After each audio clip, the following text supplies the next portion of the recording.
Hey everyone, I'm Jimmy Johnson from ChainSafe. A little bit about me. Like I said, I'm working at ChainSafe. I work on the Gossamer team, which is our Golang implementation of the Polkadot Host. And yeah, thanks for coming to my talk.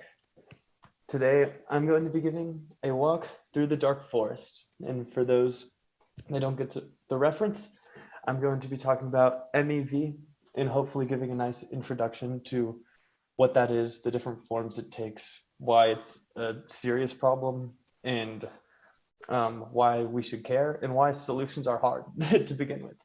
So yeah, let's join me in this little tour of the dark forest, shall we? Let's go. Okay, so to start out, what is MEV?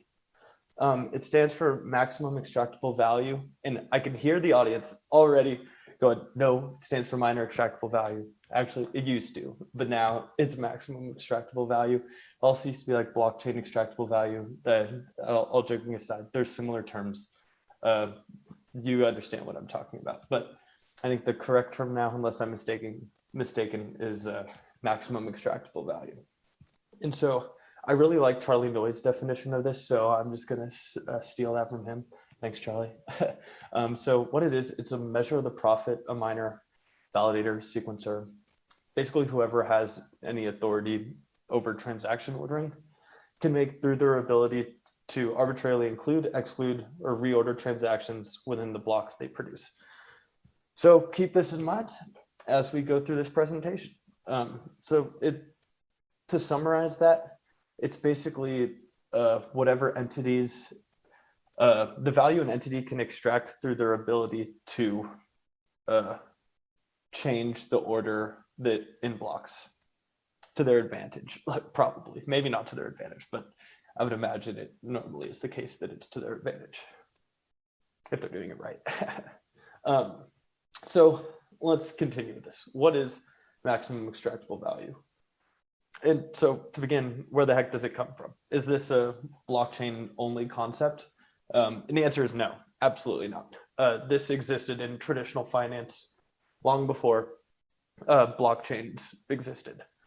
The thing is, the traditional finance world has this thing called like a government and like laws to where if someone, say I go to submit a trade and my broker front runs me, that's a very illegal activity, and there are like legal repercussions to that. In the wild west of crypto, not as much of a solution, and so we have to come up with our own ways of dealing with this. And so, like I said before, it's basically the ability to manipulate transaction ordering if you're doing it right in your favor. Maybe right's the wrong term, but I think you understand what I'm saying. And so, like, why do we care? What are the effects of it? And these first 3 points can kind of be lumped together under the first bullet, which is just that it can harm user experience. So those that read Paradigm's article from Dan and Georgios on I feel like what kind of made this whole thing MEV famous, like the Dark Forest article, and to where Dan tried to like white hat and save some users' money from a smart contract that anyone could pull from. And when he tried to extract the funds from that, got front run and someone else took the money. For the person who Dan was trying to help out, that's a negative user experience because that probably should have been your money, but you lost it. And that's a rather unfortunate thing. One of the other results, and we'll get into why this is the case in a little bit, is higher gas prices, which is affects everyone in the network. And it also caused network congestion. And we'll also talk about this in a bit, and these all kind of tie into the user experience thing where like it takes longer for your transactions to be finalized and it costs more to make them happen to begin with. Just overall harms user experience. And then the other side of this is arguably, and probably especially from a researcher's point of view, the more serious one is the security risks associated with MEV. And it can go, there's a range of different risks, but it can go as far as in the extreme, fully like destabilizing consensus and messing with the whole economic incentives that the system provides and just throw everything off. And so we would like to avoid that. And so we, referring to people and researchers in the space, not particularly myself, but we've been working on how to come up with ways to reduce this risk and properly mitigate MEV. Maybe even prevent, but mitigate, I think, is probably the most appropriate term. And so why haven't we fixed it? Like, okay, hopefully I've convinced you at least a little bit that it's a problem. If I haven't, wait for the future slides. But it turns out that this is a rather hard thing to fix because one, it's hard to define because of like the complexity of Ethereum and other similar blockchains. There's infinite possibilities of like things you can do at the application level. And this means that it's very hard to put like a strict definition on what MEV is and like confine it to that definition, because it's kind of, we can discover new forms of it in the wild as they occur. And so that defining it is hard. And then it seems to be, I think I heard, it might've been Charlie Noyce, sorry if that's wrong, but I heard someone talking about how it's kind of like trying to, maybe like a balloon that doesn't pop and trying to squeeze the air out of it, how you press it and it just like blows a bubble over here and you press it in a different spot and it goes somewhere else.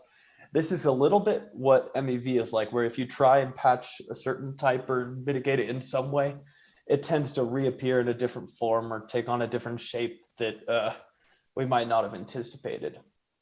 And it's a hard thing to figure out and fix. And so, and there's all sorts of different views on what the proper solutions are to this.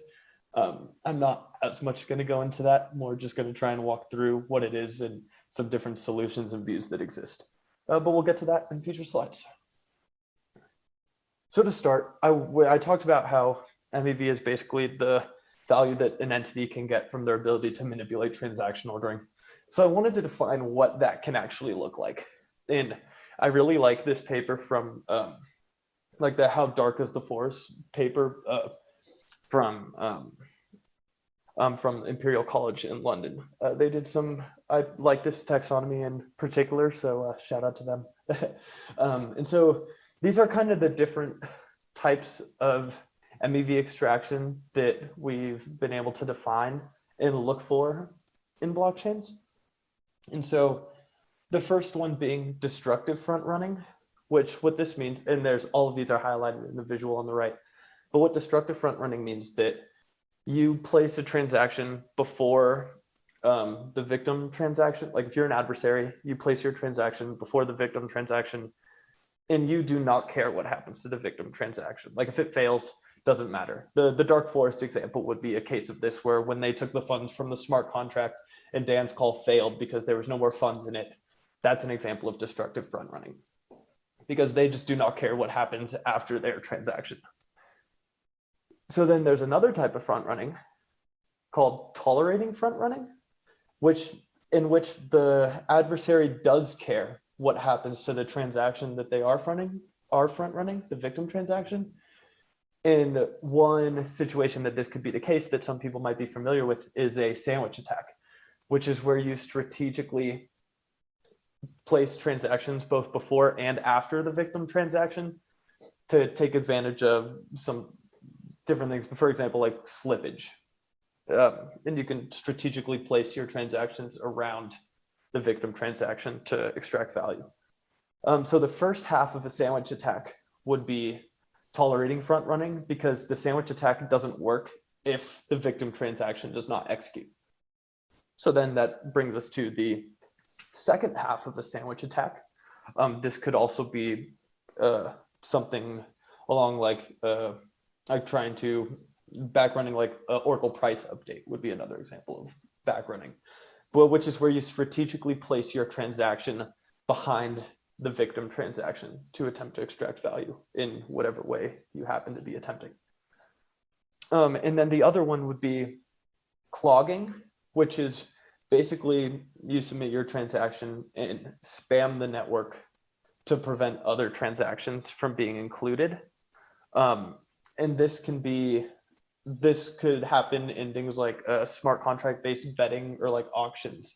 You can see where if you're trying to win an auction, you place your bid and spam the network so nobody else can bid and you win the auction. That would be an example of clogging.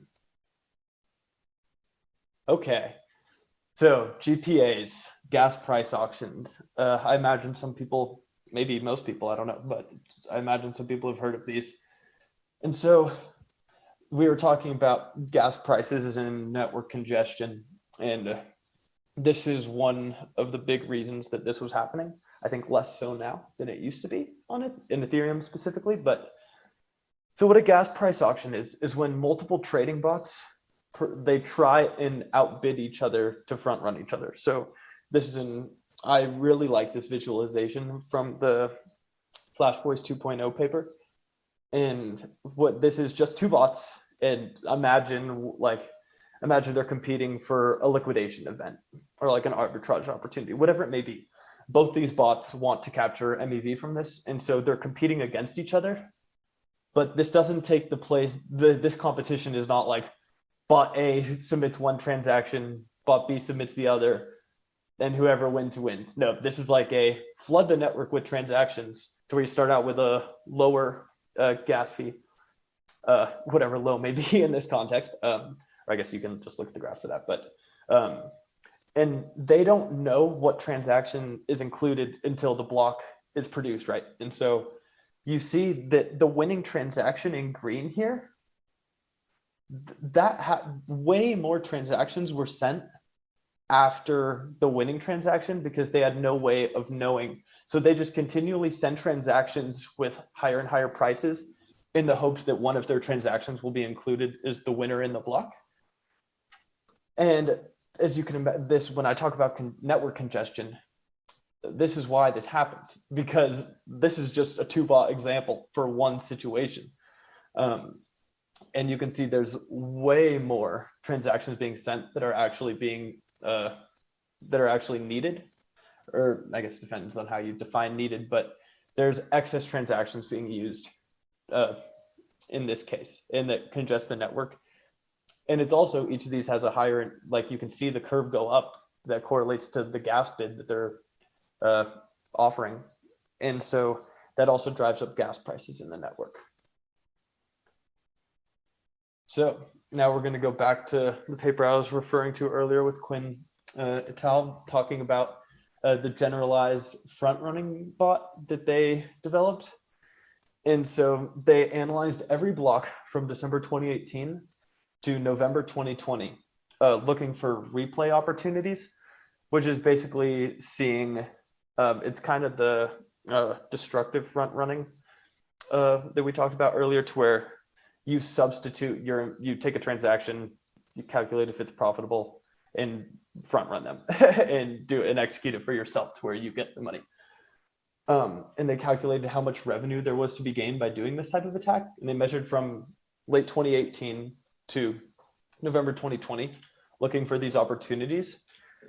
And so in that time period, they found almost 230,000 profitable transactions that could have been replayed by this bot that they developed, and accumulating an estimated profit of around 51,500 ETH, which, especially at today's prices, is extremely non-trivial. So there's a lot of value to be made there. And this is only replay transactions with destructive front running. This is not even talking about like sandwiches and like other different strategies for front running. This is simply replay transactions. Yeah, so I hope this gives you a little bit of a sense of how much value is out there.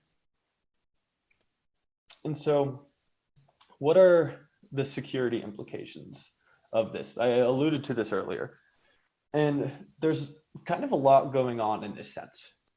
One of the initial things is, and probably the less severe of, or I wouldn't even call it severe, but something I think is worth mentioning anyway, is selfish mining, which is just the idea that rational miners driven by economic incentives are incentivized to prioritize the transactions with the highest number that make them the most money. So they will include whatever transactions in a block that are most profitable to them. I think historically that's mostly been represented by like gas fees. But as MEV becomes more prevalent, it's a risk that could shift. Yeah. And so then another thing that could happen is undercutting. And so this is kind of a type of short-term reorg, maybe, to where a miner can fork a high fee block and then hold back some of the fees in an attempt to get other miners to mine off of it. Because if they're economically incentivized and rational, then they're going to mine off the block that, like, not necessarily on, there's not necessarily an honesty assumption here. It's more what's most valuable to the miner at that given point in time. And so if you offer them a block with a ton of fees that you forked, you're trying to get people to build off of your block as opposed to maybe the canonical head of the chain. And so this can cause short-term reorgs, which just destabilizes the network to some degree.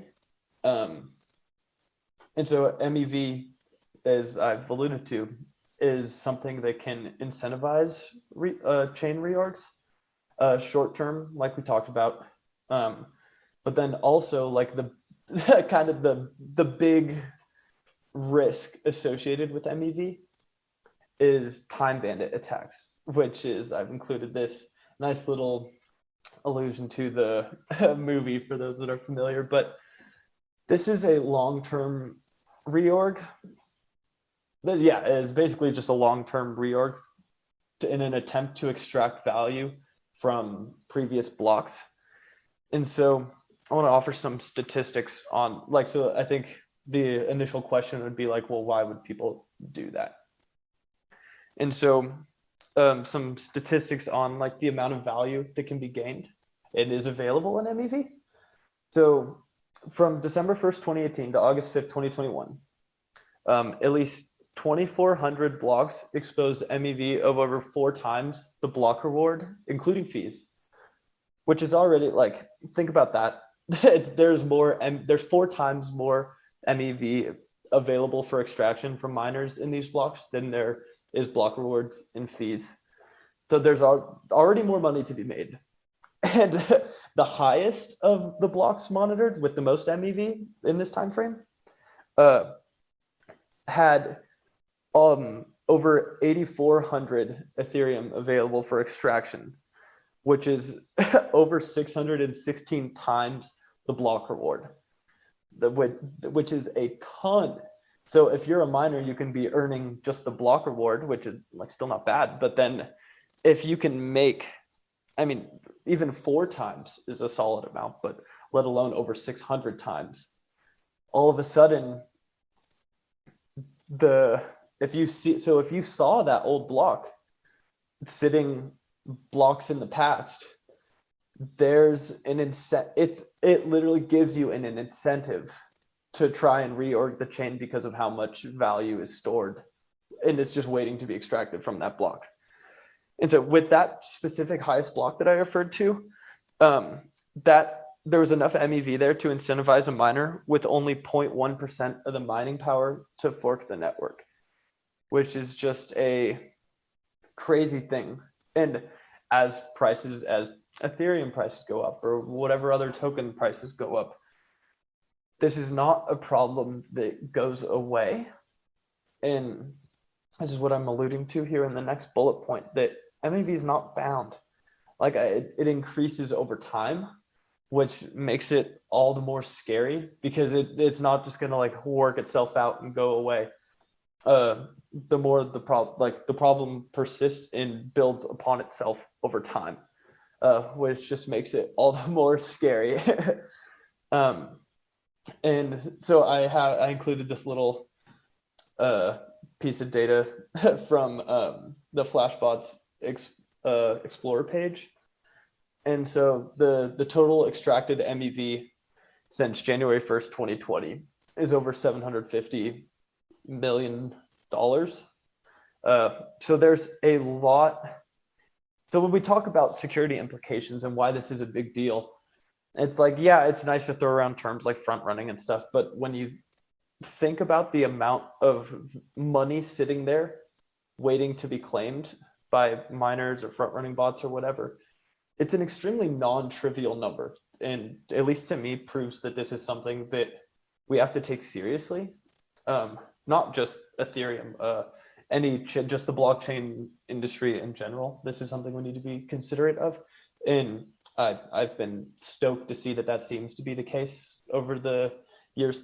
As more people have become aware that this is a problem, there's all sorts of amazing research going into it and different products that come out. And it's something that people seem to care about, which is really cool.